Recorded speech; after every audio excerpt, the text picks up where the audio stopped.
Isang mapagpalang araw nga po sa ating lahat. Ako nga po pala ulit si Charles Redroque and this is our 365 Daily Devotion. So ngayong araw nga po ay tatalakayan natin na about sa the birth of Isaac.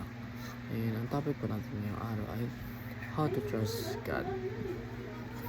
So, ang ating pag-aaral ngayong araw matatagpuan sa Genesis chapter 1. Genesis chapter 21 verses 1 to 2.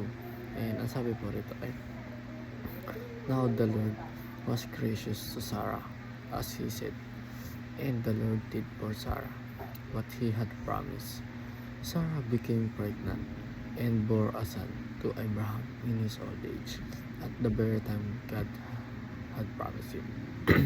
O sa Tagalog naman po ay, dinalo ng Panginoon si Sarah ayon sa sinabi niya, at ginawa ng Panginoon si Sarah ang ayon sa kanyang pangako.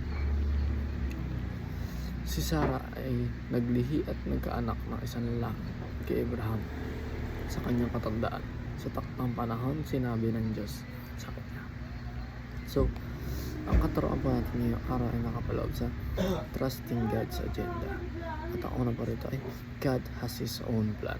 So, dapat tayo ay magtiwala lang sa agenda na meron noon sa ibinibigay ng ating Panginoon. Dahil nga, mayroong sariling plano ang ating Panginoon. Ibibigay niya kung ano nga ba ang karapat dapat para sa atin. Dahil nga, alam niya kung ano ang tamang araw o kung paano ito ibibigay in a nice way. And ibibigay niya ang kanyang plano sa atin o ang kanyang pangako sa atin sa lahat ng pagkakataon.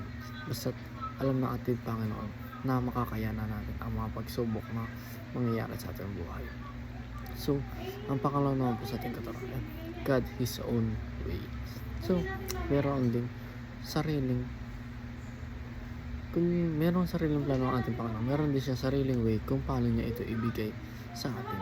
So, ginagawa ng ating Panginoon ay binibigyan niya muna tayo ng problems, challenges, and nagsasuffer muna tayo. And dapat natin ay ma-endure natin ang lahat ng ito.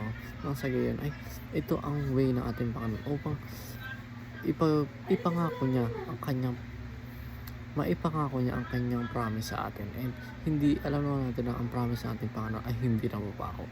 And ang last naman po sa ating katuruan ay God His own timing. So, dahil nga may plano rin ang ating Panginoon at meron din siya sariling way kung paano niya i-give ito sa atin. Meron din siya sariling timing.